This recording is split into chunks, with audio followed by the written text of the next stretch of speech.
Sahabat Shalom, Selamat shalom. selamat pagi, Tuhan memberkati. Amin. Sudah membaca belum? Sudah. Kembali lagi pagi ini bersama-sama mendengar akan firman Tuhan. Belajar bersama-sama. Kita ini memiliki pengetahuan yang benar. Setiap kali saya khotbah itu saya akan tanya kepada jemaatnya, sudahkah membaca kitab suci? Tanpa membaca kitab suci, maka engkau tidak tahu apa-apa. Jangan ikut-ikutan di luar sana. Kita bicara nama Tuhan. Mereka mengatakan nama itu tidak penting. Kita masalah sahabat, kok repot-repot masalah sahabat. Yang sering kita dengar itu masalah comot-comot firman Tuhan. Kata-kata ini sering sekali saya dengar di luar sana, yang miliaran orang. Jadi yang miliaran orang sering sekali mendengar itu. Nama itu tidak penting. Jangan comot-comot firman Tuhan. Setiap khotbah itu tidak mungkin hanya pasal ini terus kita tidak ambil pasal yang lain, ayat yang lain. Harus ada pendukungnya. Jadi kalau kita khotbahkan satu pasal itu harus ada pendukungnya juga. Supaya kita tahu pendukung-pendukungnya, makanya kita baca dari Kejadian sampai Wahyu.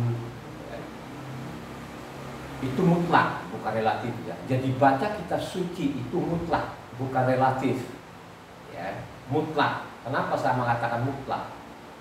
Sama saja sebenarnya waktu kamu di dunia ini kamu pelajari ilmu sekuler itu kan dari TK sampai namanya perguruan tinggi. Begitu juga lah namanya ilmu kerohaniannya ini. Harus kau baca tuntas namanya kitab suci ini. Dan bacalah dari Kejadian sampai Wahyu, ya. Berkali-kali gitu. Bacalah setiap hari sesuai kemampuan, ya. Kemampuan mata, ya, mata. Waktu kita baca kan paling tidak ada orang yang sekian lama tapi terus dilatih lah, ya. Melatih, ya. Kau tahu nanti kronologisnya kayak apa kan gitu, kan. Dari Kejadian sampai Wahyu itu. Sehingga kalau kita omong atau kita bicara di mimbar ini tidak sembarangan gitu kan. Kalau saya ini kan saya tidak sembarangan gitu, ya.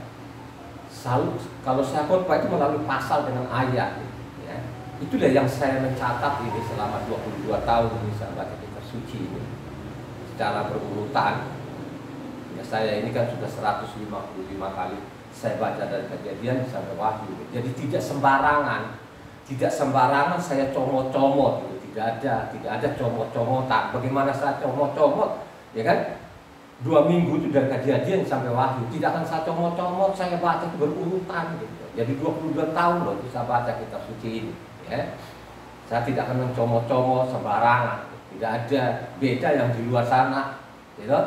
Dia keburu-buru, dia khotbah itu paling setengah jam, nggak nyampe setengah jam dia lari ke tempat lain. Mau dapat apa? Ya, mau dapat apa kalian itu? Ya, kecuali kalian ini kamu mendengar, makanya setiap namanya ada pengkhotbah itu, kalian itu harus konsentrasinya tinggi. Gitu. Sediakan bolpen, kamu catat gitu kan. Jangan namanya berfokus ke tampangnya orang, jangan, itu tidak benar itu. Ya. Yang benar itu setiap pengkhotbah itu lihat apa yang dia baca di atas mimbar itu, catat pasal berapa, ayat berapa, baru pulang nanti kok baca lagi gitu kan. Ya, bila perlu rekam namanya yang di mimbar itu. Ya. Kalau seperti itu pasti kau tidak akan menyimpan, kau tidak akan dan tidak akan sembarangan mendengar orang pengkhotbah, ya kan? Ya. Apalagi kalau kau baca dari Kejadian Wahyu ulang, tidak mungkin kau sembarangan, ya. Menyimpang tinggalkan saja orang itu, tinggalkan saja, nggak usah kan begitu aja, ya. Karena memang ajaran di dalam seperti itu, ya, supaya kita ini tidak sembarangan, ya kan? Tidak sembarangan mendengar pengkhotbah ini. Pengkhotbah ini, ya, dia keluar dari kebenaran itu, ya, tinggalkan. Kalau kau tetap di situ, akhirnya terbiasa dengan tingkah lakunya orang itu, ya, pasti itu, ya. Makanya nanti akan ilmu-ilmu sesatnya tadi akan ditransferkan kepada saudara. Nah, kalau dia sudah transferkan kepada saudara, susah saudara akan keluar, ya. Supaya engkau keluar dari penyesatan-penyesatan itu, makanya saudara itu harus baca kitab suci dan Kejadian sampai Wahyu, ya.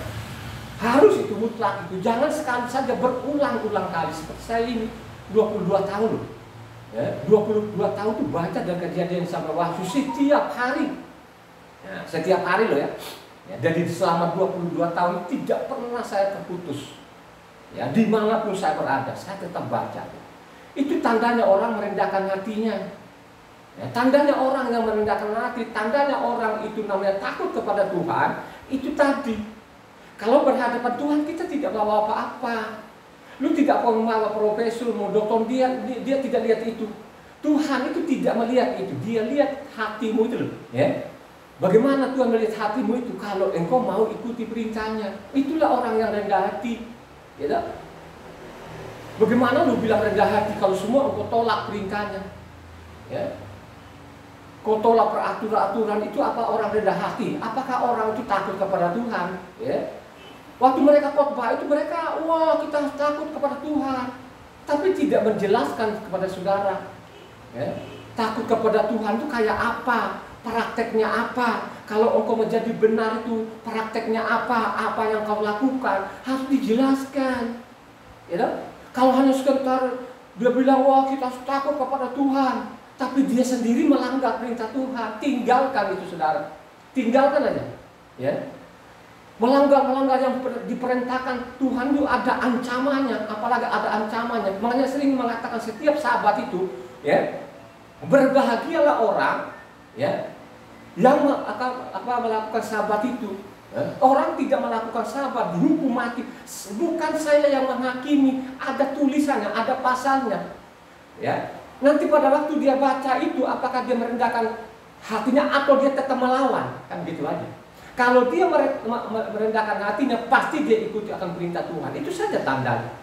Jadi kembali hari ini, ya, ini ada sambungan yang saya katakan ini. Hari ini pembacaan kitab suci terambil dari Amsal 13 ayatnya 1 sampai ke 25.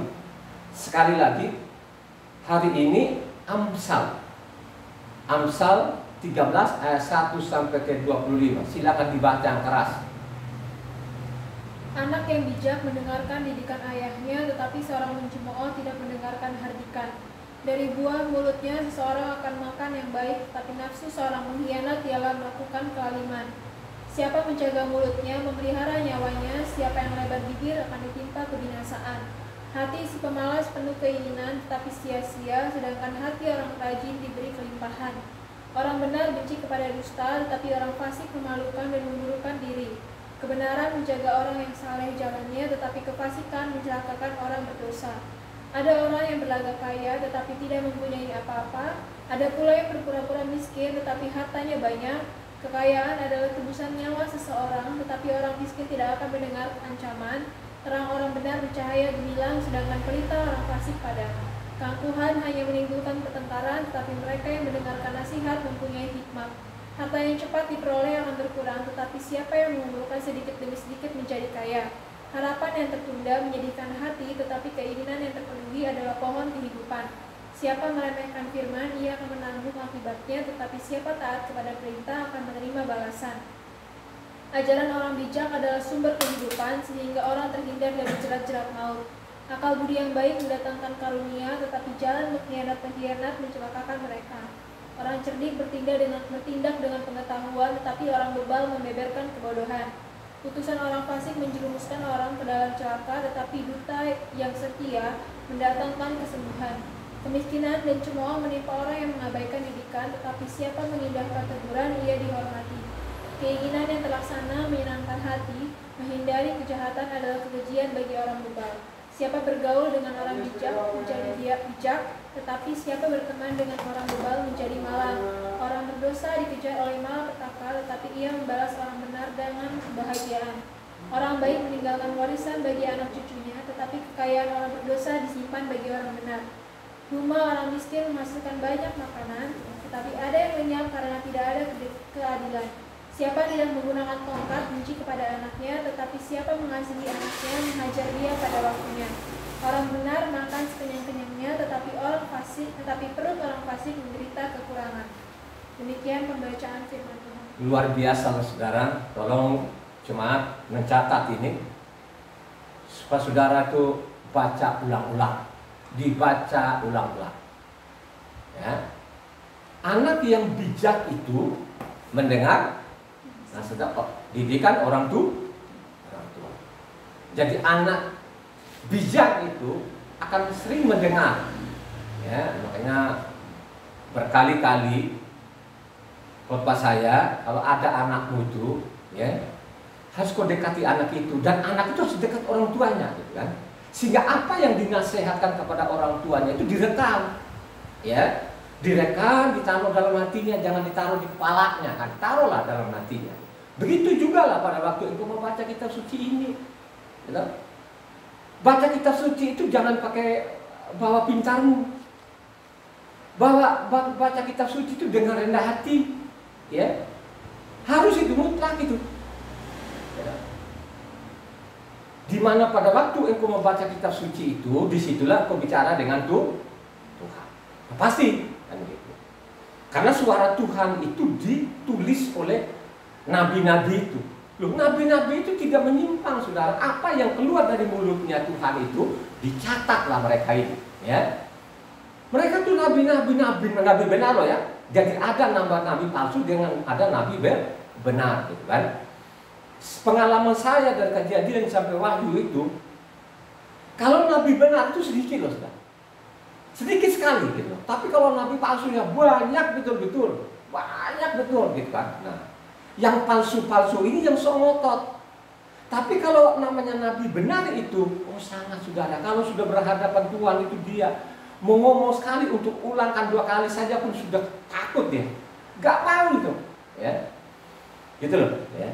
Makanya mereka bilang saya ini adalah hamba Tuhan. Hamba itu harus patuh kepada tuannya. Kan begitu loh sebenarnya. Loh, ajaran Tuhan seperti itu. Sekarang dia ngaku namanya dia adalah hamba Tuhan, ya tak? Tapi dia tolak namanya perintah Tuhan. Apakah itu hamba Tuhan? Bukan. Itu pemberontak namanya, ya. Itu orang-orang yang meremehkan namanya mensepelekan firman, gitu kan? Kalau orang bijak itu kalau diajak pasti mendengar. Beda namanya orang-orang dungu. Orang dungu itu dikasih tahu ngeyel, matanya udah melotot, kan begitu loh. Sok berani. Loh, kalau kita baca mundur ke belakang, coba Amsal 12 ayat 1 coba. Amsal 12 ayat 1. Siapa mencintai didikan, mencintai pengetahuan. Siapa yang benar mencintai pengetahuan? Tetapi siapa membenci teguran adalah dungu. Siapa yang membenci teguran itu orang-orang dungu. Orang dungu, tandanya orang dungu itu tidak mau apa yang diperintahkan oleh Tuhan. Hanya yang di mimbar, oh saya mendengar suara Tuhan. Lu kok tahu itu suara Tuhannya? Pernah nggak kau ketemu langsung? Ya, sehingga kau rekam itu suaranya. Oh saya ketemu Yesus. Kapan lu lihat Yesus? Pernah nggak pada waktu dia lahir itu, pada waktu dia masih ada di bumi, pernah nggak lu lihat langsung? Pada waktu lu ngomong kan paling tidak kan kau rekam suaranya. Ya, sekarang tuh banyak sekali yang mendengar suara Tuhan. Kok kamu tahu itu Tuhan dari mana? Ya. Tuhan ini memerintahkan oleh nabi-nabinya itu supaya ditulis itu di dalam isi kitab suci. Ya. Jadi apa yang tertulis di dalamnya tidak boleh menyimpang, tidak boleh ditambahi dan tidak boleh dikurangi. Ini kan perintah Tuhan. Ya. Oh kita selamat itu karena kasih karunia. Dia ikut-ikutan saja. Dia mengatakan kalau kita oleh keselamatan itu oleh kasih karunia. Kok kamu tahu sudah selamat? Tahu dari mana? Ya? Kasih karunia itu apa artinya? Ya? Orang-orang namanya waktu dunia ini dihukum dengan ayam bah ini, Noah itu diselamatkan oleh kasih karunia nggak? Diselamatkan oleh kasih karunia. Kalau kita lihat rekam jejaknya, namanya Noah itu orang jahat nggak? Halo? Bukan. Dia itu bergaul dengan Tuhan gitu loh. Jadi orang yang memperoleh kasih karunia itu, pasti orang ini akan dia benar-benar dengan rendah hati dia ikuti namanya perintah Tuhan. Itu namanya memperoleh kasih karunia. Lu ngomong-ngomong saya memperoleh kasih karunia, tapi lu nolak semua perintahnya. Gimana sih memperoleh kasih karunia? Ya tak? Coba kan, anak bijak itu akan mendengar namanya nasihat orang tuanya. Ya tak? Ini sangat jelas yang kita baca tadi ini di dalam Amsal ini. Ya. Tapi kalau engkau meremehkan, engkau sepelekan firman Tuhan, ada sanksinya. Coba ulang lagi, namanya tadi Amsal 13 ayat 13. Siapa meremehkan firman, ia menanggung akibatnya, tetapi siapa taat pada perintah akan menerima balasan. Memberi balasan. Siapa yang mendapat meremehkan, tanggung sendiri resikonya. Ancaman loh saudara. Ancaman loh. Siapa yang meremehkan hukumnya Tuhan ini, ya, siapa yang meremehkan hukum ini, ada sanksinya loh. Coba, ya. Saya mengatakan dari awal sewaktu saya selidiki kitab suci ini, yang dia hancurkan manusia yang ada di kolonglah lo batu pertama. Coba, lo batu pertama itu dihancurkan mereka ini. Ya, tapi mereka tidak merasa menghancurkan, tidak merasa bersalah sampai saat ini. Ini yang miliaran orang loh saudara. Ya, makanya kemarin waktu saya baca di Facebook, ya, tahun 2022 ini Inggris itu, ya, itu sudah benar-benar sadar kesalahannya yang ribuan tahun, bagaimana mereka membenci namanya orang Yahudi, ya. Bukan hanya orang Yahudi saja membenci, termasuk juga pun membenci namanya firman Tuhan, saudara, ya. Loh, yang jelas itu mereka benci, saudara, ya. Bagaimana tidak membenci sekarang namanya firman Tuhan kalau semua nama Tuhan yang diganti. Sekarang kan King James yang sering sahabat bahkan King James sekarang kan sudah sadar gitu kan bahwa nama Yahweh itu dikembalikan. King James restorasi sekarang kan dikembalikan nama yang benar kan gitu kan. Sadar sudah. Nah sekarang Inggris juga sadar. Ya, Inggris sekarang itu sadar benar-benar mereka mau minta maaf kepada namanya orang Yahudi ini. Ya, ini secara negara loh saudara. Ya. Mereka minta maaf kalau orang Yahudi kan begitu sudah sekian lama itu diajarkan orang-orang Kristen sana ini, ya, untuk membenci orang-orang Yahudi ini, saudara, ya. Membenci orang Yahudi sama saja lu membenci Tuhan, saudara. Jangan bermain-main. Orang Yahudi itu adalah biji matanya Tuhan, kekasihnya Tuhan, saudara. Jangan bermain-main, gitu. Ya. Jangan bermain-main, jangan sekali-sekali kamu menghujat nama orang-orang Yahudi itu. Biarkan saja dia salah. Ya, kita nggak usah ikutin tingkah lakunya. Ya, orang-orang namanya orang asing ini, mari kita tekun namanya isi kitab suci ini. Nah, supaya engkau tidak sepelekan. Ya, mari engkau tekun ini isi kitab suci dari Kejadian sampai Wahyu. Ya, jangan engkau tekun, kau cari uang dari pagi sampai sore, kau abaikan ini namanya keselamatan ini. Ya, berapa sih umurmu? Lu cari uang dari pagi itu sampai sore, berapa sih kau nikmati hasilnya? Paling tidak kan lu 80 tahun mati, lu tidak menikmati lagi. Kan begitu. Itu kan tidak abadi. Ya, ya. Hartamu itu kan ukur kesuksesan manusia. Tidak demikian namanya kebenaran itu. Kebenaran itu adalah hidup yang abadi. Ya. Bukan namanya hartamu kau masuk surga.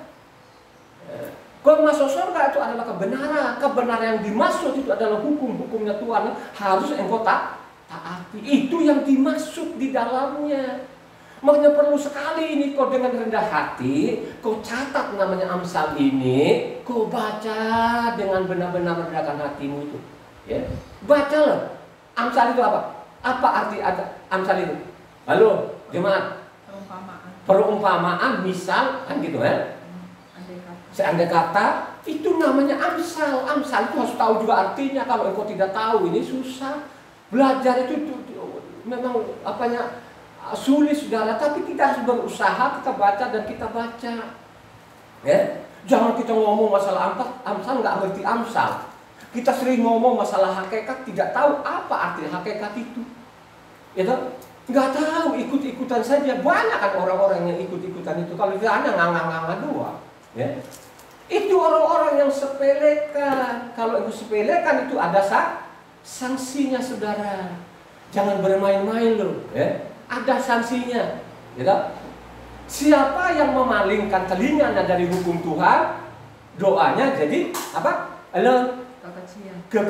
Kekejian. Coba baca, coba yang keras itu, ya. Amsal namanya 28 ayat 9. Siapa yang memalingkan telinga dari hukum-hukum Tuhan itu, doanya jadi keji. Coba baca. Siapa memalingkan telinganya untuk mendengar hukum, juga doanya adalah kekejian. Luar biasa tuh. Siapa saja yang memalingkan telinga dari hukum-hukum Tuhan itu, akhirnya doanya jadi keji, saudara. Ya. Akhirnya apa juga sana ditulis juga Nabi Yesaya. Kalau engkau baca namanya Nabi Yesaya di sana, Yesaya 1 ayatnya 15-16, coba kamu baca. Apabila kamu menadahkan tanganmu untuk berdoa, aku akan memalingkan mukaku. Bahkan sekalipun kamu berdoa berkali-kali berdoa, aku tidak akan mendengarkannya, sebab tanganmu penuh dengan darah. Sekalipun kamu mau jungkir balik, kamu teriak-teriak itu, saya tetap akan memalingkan telingaku. Kenapa seperti itu? Karena hukum-hukumnya Tuhan itu mereka putar balikkan. Hukum-hukum Tuhan ini diperkosa, saudara, ya. Sehingga diungkap juga di sana, ya. Diungkap juga kalau kau baca Matius 11 ayat 12, coba, ya. Sejak tampilnya Yohanes Pembaptis hingga sekarang, kerajaan sorga diserong dan orang yang menyerongnya mencoba menguasai. Coba dari ini diserong, terus loh, saudara. Ya, ini kan diulang juga Luka 16 ayat 16.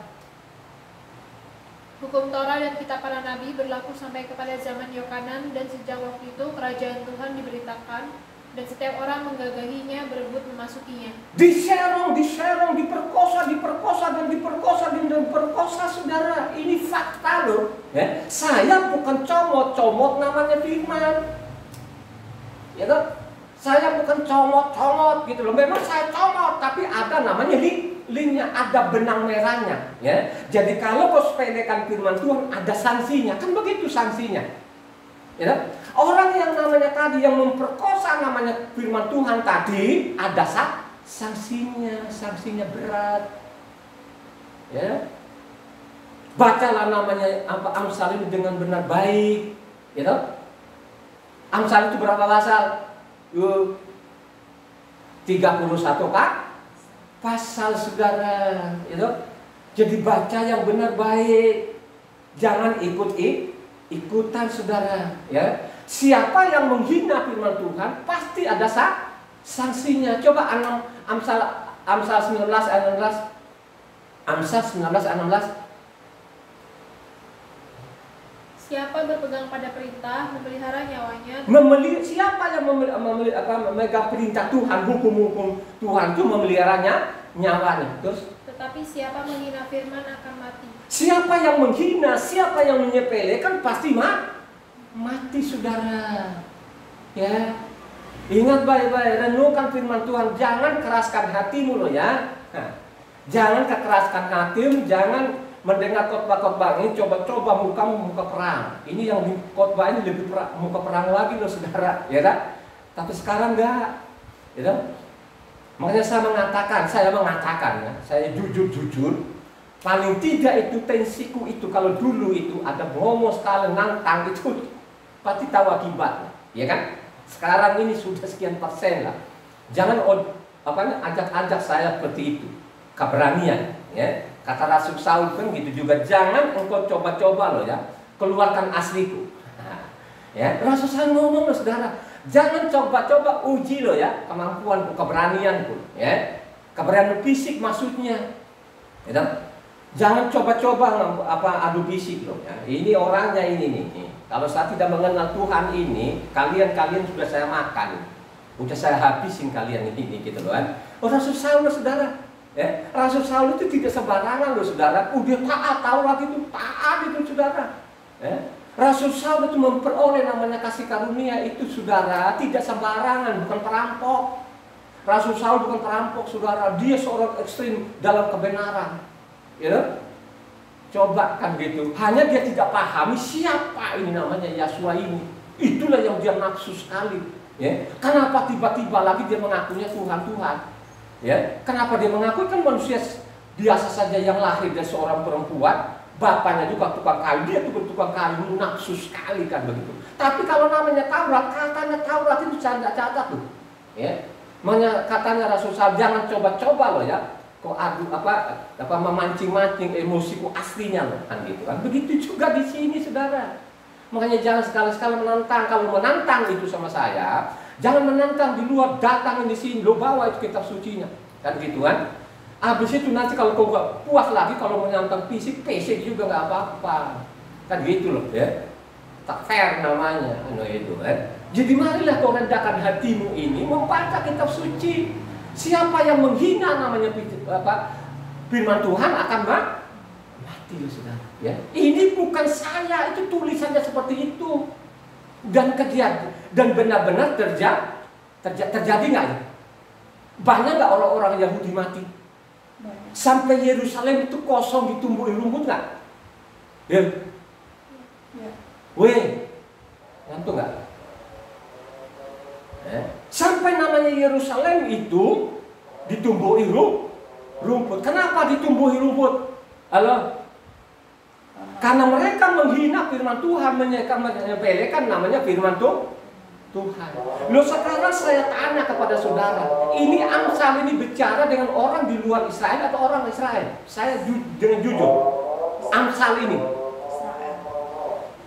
Kalau kamu baca dengan benar, dia tidak berurusan di luar, bukan di luar Israel, bukan. Dia ngomong sama orang Israel, saya kasih tahu, saya mau beritahukan, ya. Makanya lo orang asing itu sering sekali saya ulang-ulang, marilah engkau orang asing itu seperti namanya orang Gibeon. Orang Gibeon itu saudara tekun, telaten, ya, konsisten, gitu kan? Dikasih tugas mereka ini, sini kalian, tugasmu timba air, belaka kayu. Pekerjaannya mereka mulia nggak namanya orang Gibeon? Saya mau tanya sama saudara. Pekerjaannya sangat mulia nggak mereka itu? Pekerjaannya mereka sangat mulia itu karena mereka masuk di tempat-tempat yang mulia.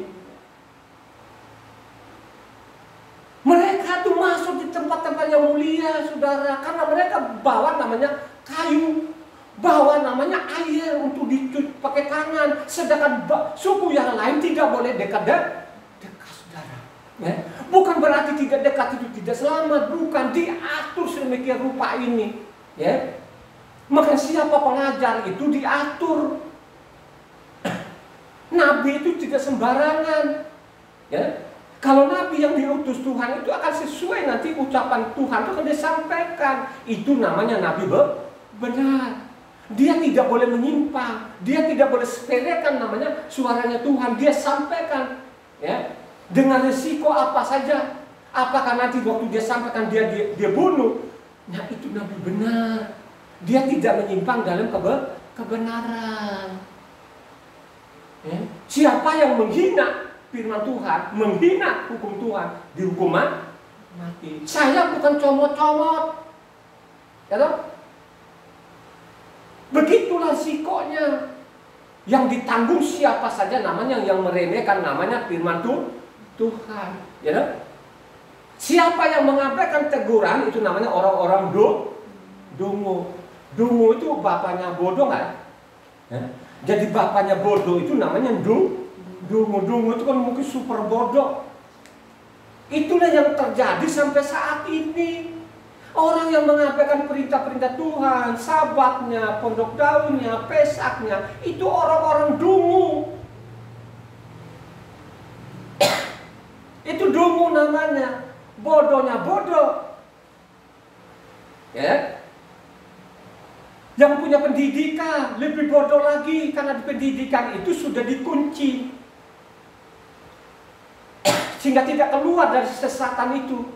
Ya. Terima tidak terima itu faktanya. Tapi kalau kau orang asing ini yang merendahkan hatinya, ya, seperti namanya Cornelius merendahkan hatinya kali. Ayo. Ya. Cornelius itu saya mau kasih tahu. Itu saya mau tanya, itu Cornelius itu orang Yahudi atau bukan? Cornelius itu bukan orang Yahudi, saudara. Sampai dia kaget-kaget, luar biasa. Gak ada seperti perwira ini. Aku cari di Israel itu tidak ada seperti perwira ini. Ya, maka dia bilang, Tuhan, ya, tolonglah hambaku. Pada waktu dia datang di sana itu, sampai ke rumahnya Cornelius nggak Tuhan? Tuhan Yesus sampai ke rumahnya Cornelius nggak? Sampai nggak? Tidak sampai pas di pagar saja. Kenapa dia larang itu Tuhan datang ke rumahnya? Merasa tidak layak. Merasa itu tidak layak, saudara. Membangkitkan namanya Yesua dengan dia itu katanya saya tidak ada apa-apa. Padahal namanya Cornelius itu siapa? Pekerjaannya apa? Perwira tentara loh. Tahu sendiri tentara loh, kalau zaman dulu lihat mukanya saja pun orang sudah takut, saudara, sangar-sangar. Tapi kalau pada waktu namanya berhadapan Tuhan, saudara, benar-benar namanya Cornelius ini dia tekuk lutut. Sampai-sampai Tuhan, tidak layaklah Tuhan datang di rumahku ini, dan saya pun sendiri untuk datang ke sana itu tidak layak Tuhan. Bayangkan aja seorang perwira ini, Tuhan datang ke rumahku itu tidak layak. Aku ini tidak layak, maupun saya ini mau datang kepada Tuhan sana itu tidak layak. Katakan sepatah kata saja pun Tuhan, maka hambaku akan sembuh. Sembuh gak hambanya? Luar biasa, saudara. Lah, coba kan pada waktu ada penglihatan itu, Cornelius, tolong jemputlah, namanya siapa? Dengan cepat. Coba dengan respon itu dia kirim di sana kan. Pada waktu datang apa tadi, apa yang dia lakukan, apa ya Cornelius?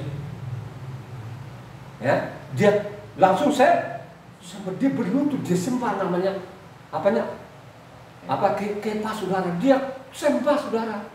Coba.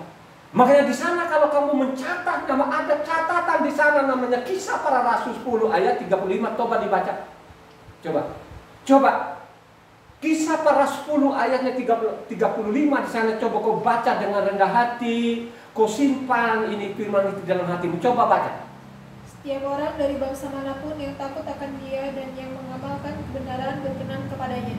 Dari bangsa manapun seluruh kolong langit ini yang merendahkan hatinya, yang patuh akan hukum Tuhan, orang itu akan selamat, saudara. Ya.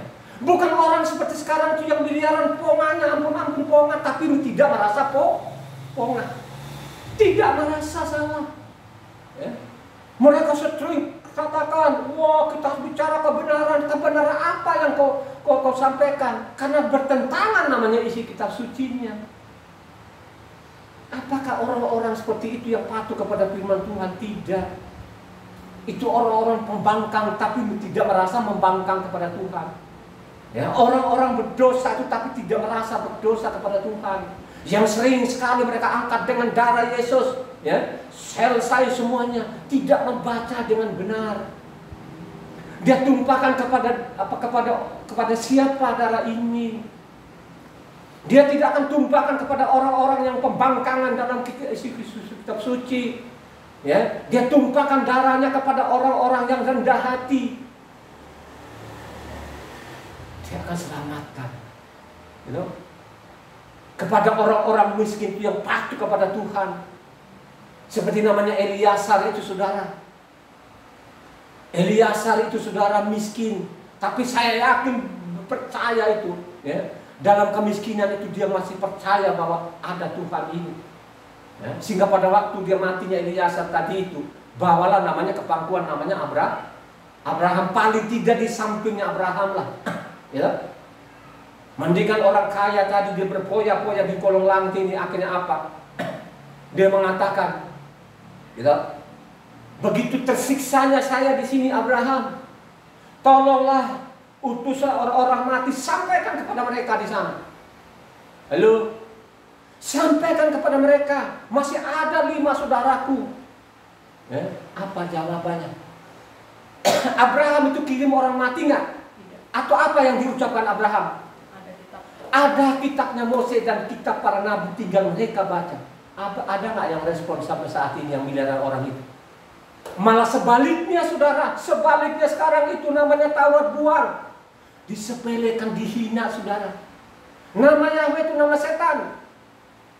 Itulah yang terjadi sampai detik ini saudara yang ada di kolong langit ini. Gitu? Apakah orang-orang ini yang namanya patuh kepada firman Tuhan? Tidak. Gitu? Ingat baik-baik. Kalau engkau baca namanya apanya Luka 16 yang paling terakhir, coba ingat. Yang ini kitabnya Mose. Coba dari 30. Jawab orang itu, tidak, Bapak Abraham, tetapi jika ada seorang yang datang dari antara orang mati kepada mereka, mereka akan bertobat. Kata Abraham kepadanya, jika mereka tidak mendengarkan kesaksian Mose dan para nabi, mereka tidak juga akan mau diyakinkan sekalipun oleh seorang yang bangkit dan yang... Bagaimana dia menyaksikan Mose ini begitu luar biasa dari Tuhan itu? Dia catat di situ, saudara. Ya. Itulah yang saya katakan tadi, gak tahulah otaknya orang manusia ini yang ada di kolong langit yang miliaran ini. Paling jelas-jelas aku datang di bumi ini bukan meniadakan Taurat. 1 titik 1 iota. Meningkat langit dan bumi lenyap daripada namanya 1 titik dan 1 iota. Kurang apa lagi? Kok pemberontakan setiap hari? Makanya benar juga kata Hosea itu. Hosea mengatakan makin bertambahlah bangsa ini, makin berdosalah mereka ini. Ya? Bukan makin benar, ya? Bukan makin benar ini bangsa ini, makin berdosa dan makin berdosa. Tolong ayo. Itulah yang terjadi sampai saat ini. Mau terima tidak terima itu fakta. Berdasarkan namanya isi kitab suci ini, ya.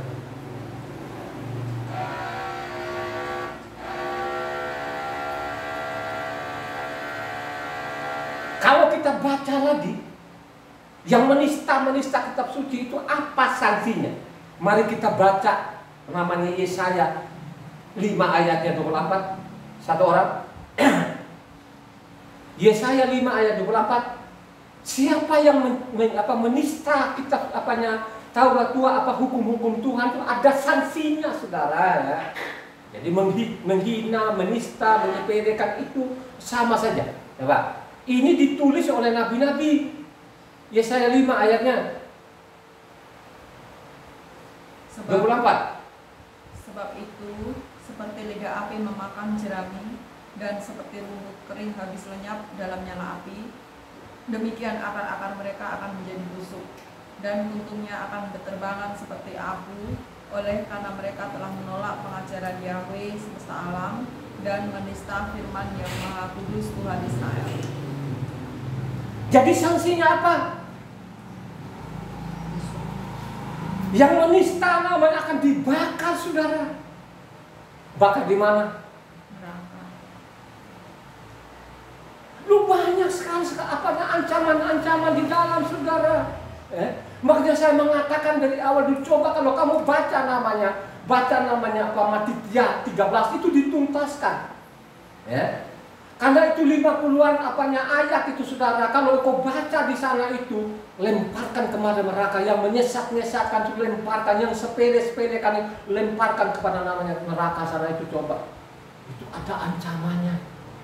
Jangan bermain-main. Jangan ikut-ikutan orang. Ya. Jangan kata mereka comot-comot. Ya. Mereka comot-comot. Nama itu tidak penting, yang penting hati saya ke atas. Atas ke mana? Lu sudah pergi ke atas, lu tahu gak di mana di atas? Ya, sekalipun dari mimbar ada yang pulang pergi ke surga. Orang Israel itu tidak pernah saya mendengar ada yang pulang pergi ke surga. Yang sering sedang sekarang orang-orang asing itu. Makanya di Indonesia itu banyak sekali nabi-nabi itu ada nabi-nabi palsu. Ya. Dia hanya mendengarkan bisikan hatinya sendiri itu, saudara, bukan dari Tuhan. Kalau dari Tuhan itu tidak boleh menyimpang dalam Taurat. Ya. Siapa yang menista itu lemparkan kepada neraka. Bukan saya loh, ya. Bukan saya. Lanjut. Kalau engkau baca lagi, ini kan dia bilang tolol. Sekarang dungu. Dungu dengan tolol itu sama nggak? Halo? Sama. Ya. Dungu dengan tolol itu sama saja. Jangan orang-orang kan apa sih kok pakai kata-kata kotor, kasar begitu gitu kan? Bukan saya, tulisannya seperti itu. Tujukan kepada namanya bangsa Israel. Yang dia katakan nanti, coba baca deh Yeremia. Ya. Coba Yeremia 4 ayat 22. Yeremia 4 ayat 22. Sungguh bodohlah umatku itu, mereka tidak mengenal aku, mereka adalah anak-anak tolol dan tidak mempunyai pengertian. Mereka pintar untuk berbuat jahat, tetapi untuk berbuat baik mereka tidak tahu. Ya, sungguh tolol lah mereka ini, tidak mengenalku, tidak tahu lagi kebenaran, bodoh betul-betul, goblok betul-betul. Yeremia 5 ayat 21, 23. Ini catat betul saudara. Dengarkanlah ini, hai bangsa yang tolol dan yang tidak mempunyai pikiran, yang mempunyai mata tetapi tidak melihat, yang mempunyai telinga tetapi tidak mendengar. Masakan kamu tidak takut kepadaku? Demikianlah firman Yahweh, kamu tidak gemetar terhadap aku? Bukankah aku yang membuat pantai pasir sebagai berbatasan bagi laut, sebagai perhinggaan tetap yang tidak dapat dilampauinya? Biarpun ia bergelora, ia tidak sanggup, biarpun gelombang-gelombangnya ribut, mereka tidak dapat melampauinya. Tetapi bangsa ini mempunyai hati yang selalu melawan dan memberontak, mereka telah menyimpang dan menghilang. Coba saudara, ini bangsa yang tolol ini, bangsa yang bodoh benar ini, kok tolol betul? Kurang apa lagi ini bangsa ini? Ya? Ada tulisan di dalam itu sampai laut itu terbelah, kurang apa lagi ini bangsa ini? Tiap hari dia makan roti, kurang apa lagi? Bayangkan aja itu gunung di sana, itu gunung kering berontak. Keluar airnya, kurang apa lagi bangsa ini? Kok mereka tetap menyimpang dan mereka tidak mengenal aku lagi? Ya? Mereka mengabaikan hukum-hukumku. Ya? Namaku diganti-ganti. Coba saudara, marah sekali ini. Ya? Marah sekali, bukan saya comot-comot saudara. Ya? Jangan kamu ikut-ikutan kata comot-comot itu. Yang mengatakan comot-comot ini tuh orang-orang miliaran itu yang tidak tahu apa-apa, yang buta kenok katanya itu.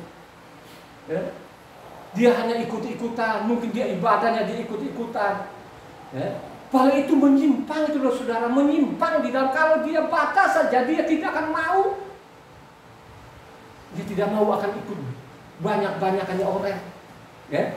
Makanya kalau kau baca di sana Keluaran 23 itu, jangan ikut-ikut kebanyakan orang menyimpang dari hukum.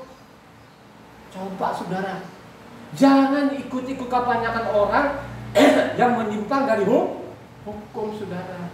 Ya? Mari kau pelajari kitab suci dengan benar, dengan baik ini saudara. Karena ada ancaman. Bangsa yang tolol ini,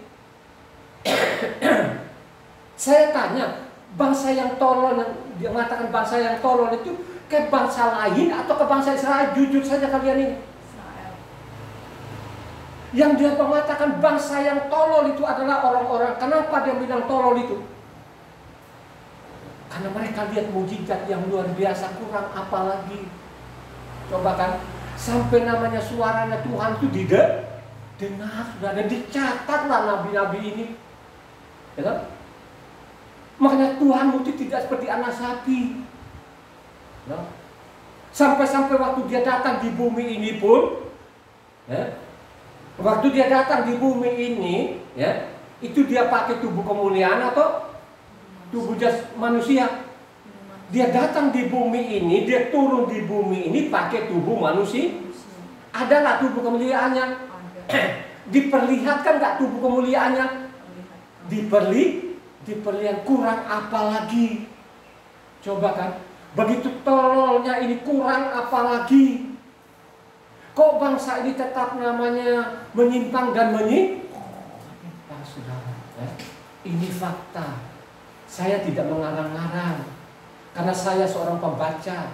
Saya membaca dari Kejadian sampai Wahyu ratusan kali, 155 kali. Mau terima tidak terima, itu fakta. Begitu tololnya bangsa ini, gitu. Coba, kalau kita baca lagi, bangsa yang tolol-tolol ini, mereka menyimpang ini, mereka lebih suka mati loh, ya. Menyimpang, mereka menyembah matahari dan lain sebagainya, mereka siap mati loh. Bangsa yang jahat ini, coba kau baca namanya Yeremia 8 ayatnya 1 sampai 3. Pada masa itu demikianlah firman Yahweh, tulang-tulang raja-raja Yahuda, tulang-tulang pemuka-pemukanya, tulang-tulang imam-imam, tulang-tulang nabi-nabi, dan tulang-tulang segenap penduduk Yerusalem akan dikeluarkan dari dalam kubur mereka dan diserahkan di depan matahari, di depan bulan, dan di depan segenap tentara langit yang dahulunya dicintai, diabdi, diikuti, ditanyakan, dan disembah oleh mereka. Semuanya itu tidak akan dikumpulkan dan tidak akan dikuburkan, mereka akan menjadi pupuk di ladang. Tetapi semua orang yang masih tinggal dari kaum yang jahat ini akan lebih suka mati daripada hidup di segala tempat kemana aku mencerai-beraikan mereka. Demikianlah firman Yahweh. Coba saudara, mereka lebih suka mati ini. Dia sudah cengkel betul kan? Zaman Yeremia itu mereka orang Israel makin benar atau makin jahat? Halo? Makanya saya mengatakan kalau engkau baca kitab suci itu tuntas, lu usahakan betul-betul jangan sampai bertahun-tahun, supaya kau tahu di dalam isi kitab suci ini. Kalau tidak, saudara, apa yang ditawarkan di mimbar ini bukan surga itu, saudara. Neraka, saudara, bukan saya baca kitab suci. Neraka saja, saudara. Siapa yang menyimpang dalam kebenaran itu, siapa yang menyimpang dari hukum-hukum Tuhan itu bukannya ke surga, saudara, pasti neraka. Neraka aja. Saya mau beritahukan, ya, ingat, Tuhan itu tidak kompromi loh, saudara. Siapa yang sepele-sepelekan, makanya saya mengatakan, coba kalau engkau coba kau baca ulang lagi lah ini Bilangan 20 ayat 10, coba. Ya. Bilangan. Ketika Mose dan Aharon telah mengumpulkan jemaah itu di depan bukit batu itu, berkata ia kepada mereka, dengarlah kepadaku, hai orang-orang durhaka, apakah kami harus mengeluarkan air bagimu dari bukit batu ini? Sepele enggak gitu? Sepele tapi tidak masuk. Mose, kau tidak masuk. Enggak masuk. Coba saudara, karena sudah capek banget juga Mose ini. Capek deh saudara. Capek. Apalagi si bangsa ini. Akhirnya mereka teledor kata-katanya. Gitu? Coba. Akhirnya mereka tidak masuk, saudara. Sepele. Tapi di hadapan Tuhan tidak sepele, saudara. Ingat baik-baik ya, di hadapan Tuhan itu tidak sepele, saudara. Ya, yang dilanggar sekarang orang miliaran itu tidak sepele, saudara. Patal-patalnya dan patal-patal. Makanya mereka mengatakan kepada bangsanya sendiri, benar nubuatan Yesaya ini. Bangsa ini lebih suka namanya perintah manusia daripada perintah. Coba, benar nubuatan Yesaya bangsa ini. Dia lebih suka namanya perintah manusia daripada perintahku. Baca saja nanti saudara, kau baca namanya dengan rendah hati, gitu. Yesaya Matitia 13, Matitia 15, lu baca dengan rendah hati. Jangan kau melawan. Kalau kau melawan saudara, itu sana sudah ada namanya neraka di sana. Kalau kau baca namanya Matitia 13 itu ada neraka loh, saudara. Jangan bermain-main, lemparkan ke neraka itu. Ya, yang menyesatkan itu lemparkan ke neraka sana. Ya, gandum taruhlah di lumbung. Coba saudara, ancamannya tidak ringan itu. Ancamannya berat. Ya.